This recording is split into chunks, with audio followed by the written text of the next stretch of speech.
Selanjutnya ada tambahan syarat qashar syarat sholat qashar ini, yaitu disarahnya dalam kitab Kifayatul Akhyar, yaitu satu tambahannya itu harus diniatkan qashar. Ya iya, ketika takbiratul ihram seperti tadi ada tambahan. Kemudian ada juga syarat yang kedua, dia harus tetap dalam keadaan di dalam perjalanan semenjak dimulai sholatnya sampai di akhir sholatnya. Nah, contohnya gimana? Begini, dia qashar itu sedang misalnya di dalam kapal laut, kemudian melewati daerah pribadinya memang orang pesisir pantai, pesisir dermaga.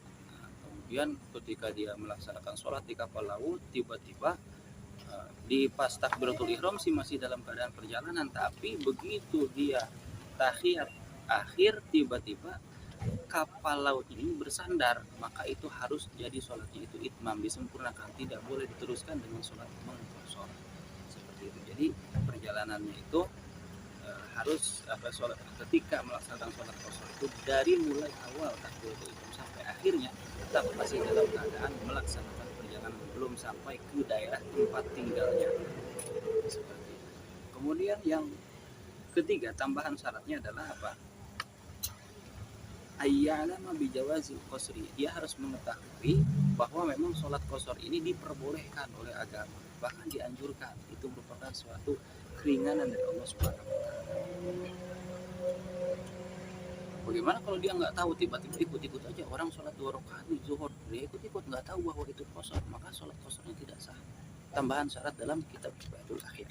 Kemudian syarat yang berikutnya di dalam kitab Kifayatul Akhyar juga, yaitu Allah yabtadi bimukimin atau bimutimmin fi juz'in min sholatihi. Orang yang sholat mengqashar tidak boleh bermakmum kepada orang yang melaksanakan sholat sempurna 4 rakaat. Itu tidak boleh. Bagaimana kalau kejadiannya orang yang dia sedang dalam perjalanan melakukan sholat qashar tiba-tiba bermakmum kepada orang yang melakukan sholat itmam 4 rakaat sempurna, maka itu wajib dia harus mengitmam sholatnya, tidak bisa diqashar. Seperti itu. Nah, itu penjelasan sholat qashar. Kemudian sholat, keringanan dalam agama tentang sholat dalam melaksanakan bepergian ini ada juga yang namanya di jamak. Tadi udah saya jelaskan di awal sedikit, yaitu jamak ada 2 macam. Satu jamak takdim, yaitu melaksanakan 2 waktu sholat di waktu awal. Mana 2 waktu sholat pasangannya? Maghrib dengan isya, zuhur dengan asar. Nah, kalau maghrib dengan isya dilaksanakan di waktu maghrib, maka disebut jamak takdim. Kalau zuhur dengan asar dilaksanakan di waktu zuhur, maka itu disebutnya jamak takdim juga. Yang kedua jenis jamak itu adalah jamak takhir, yaitu melaksanakan 2 waktu sholat di waktu yang kedua. Contohnya maghrib dengan isya dilaksanakan di waktu isya, itu jamak takhir. Zuhur dengan asar dilaksanakan di waktu asar, itu juga sama jamak takhir. Baik. Bagaimana? Adakah syaratnya untuk jamak takdim sendiri? Oh, tentu ada. Syarat untuk jamak takdim sendiri itu apa? Syarat jadi sini dijelaskan syaratnya. Satu, syarat dengan jamak takdim summa li jam'i takdim salah satu syurutin. Kemudian untuk pelaksanaan sholat jamak takdim itu memiliki 3 syarat. Yang pertama, ahaduha ayyabda bil ula, harus melaksanakan sholat yang memiliki waktu. Sholat yang pertama ketika kita mau menjamak takdim asar dengan zuhur, maka dilaksanakan di waktu zuhur, maka harus melaksanakan sholat zuhurnya dulu, nggak boleh asarnya dulu. Nah, gitu. Atau ketika melaksanakan jamak takdim isya dengan maghrib, maka harus dilaksanakannya sholat maghribnya dulu sebelum sholat isya. Gitu. Seperti itu. Kemudian yang kedua, syarat untuk menjamak takdim itu adalah niatul jam'i inda taharrumil ula au fi atnaiha alal azhar. Dia niat melaksanakan sholat itu mau menjamak takdim di sholat yang ketika takbiratul ihram sholat yang pertama, atau di tengah-tengah sholat yang pertama, boleh saja. Contohnya, saya hendak melaksanakan sholat jamak takdim Jadi asar dilaksanakan di waktu zuhur. Contohnya begini. Nah, ketika saya takbiratul ihram sholat zuhur, Allahu Akbar dalam hati, sejak saya melaksanakan sholat fardu zuhur juga akan saya jamak asar di waktu ini. Nah, dalam hati begitu secara garis besarnya.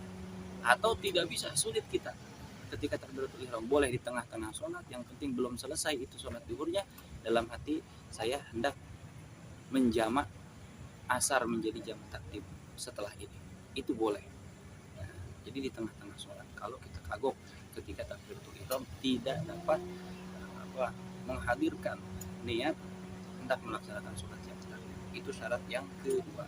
Syarat yang ketiga, yaitu ketika pelaksanaan sholat jamak takdim itu adalah al-muwalat bainal ula wa tsaniyah, yaitu sholatnya itu harus terus menerus antara sholat yang pertama dengan sholat yang kedua, tidak boleh terselang. Misalnya setelah selesai salam dia sholat zuhur, kemudian tidak boleh terselang, cukup terselang dengan lafaz iqomah saja, kemudian berdiri lagi untuk melaksanakan sholat asar karena jamak takdim. Itu adalah syarat daripada ketentuan jamak takdim. Syarat ketiga, satu adalah harus melaksanakan sholat yang memiliki waktunya dulu, yaitu sholat zuhur sebelum asar, sholat maghribnya sebelum sholat isyanya, kemudian harus meniatkan menjamak di waktu sholat, di waktu melaksanakan sholat yang pertama. Yang ketiga adalah harus terus menerus antara sholat yang pertama dengan sholat yang kedua, tidak terselang oleh apapun, entah itu dengan aurot-aurot yang kita miliki atau dengan tadarus Quran, tidak boleh, kecuali dengan iqomah itu boleh.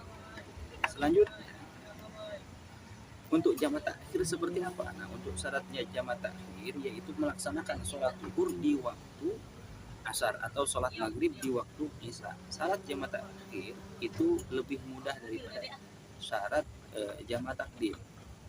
Bagaimana?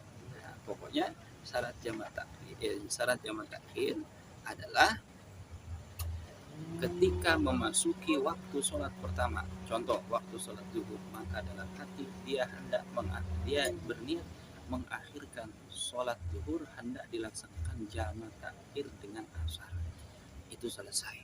Setelah itu kemudian dia sempatnya berhenti di mana, umpama ketika dia melaksanakan perjalanan dengan menggunakan tol, di mana berhenti di rest area mana, masuk waktu asar, nah maka di situ dia langsung melaksanakan sholat jamak takhir.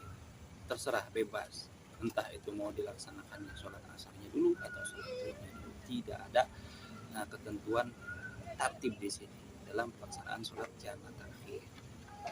Kemudian setelah itu, di antara syaratnya juga ketika hendak melakukan sholat jamak takhir, yaitu niat hendak menjamak takhirnya itu harus ada tersisa waktu sholat yang pertama.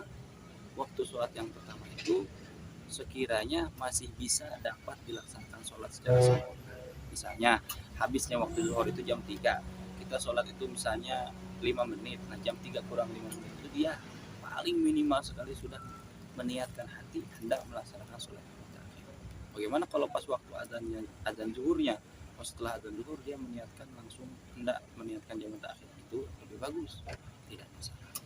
Nah, demikian itu saja, semoga bermanfaat untuk saya, karena dilihat betapa luar biasanya syariat agama ketika mensyariatkan, memberikan rukhsah atau keringanan untuk melaksanakan sholat dalam bentuk ketika kita melakukan perjalanan, baik itu qashar maupun jamak, karena fungsinya luar biasa. Buktinya kita macet di sini lama sekali, kita nggak ngerti kapan selesai macet, bahkan di tol saja kami sampai macet, kemudian di rest area pun dibatas, harus antri di kamar mandi, harus antri, kemudian di musolanya pun bergantian, kemudian kita juga harus mengisi perut juga dan lain sebagainya. Jadi luar biasa dengan adanya qashar.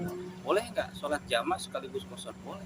Jadi jamak sekaligus qashar berarti ketika kita melaksanakan sholat jamak takdim, misalnya zuhur ditarik, asar ditarik di waktu zuhur, pelaksanaannya boleh 2 rakaat boleh, asal diniatkan asal memenuhi syarat-syarat yang tadi.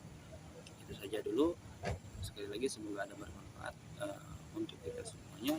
Akhirul kalam, wallahu a'lam bishawab. Subhanallah wa bihamdihi, asyhadu an la ilaha illa anta, astaghfiruka Wassalamualaikum warahmatullahi wabarakatuh.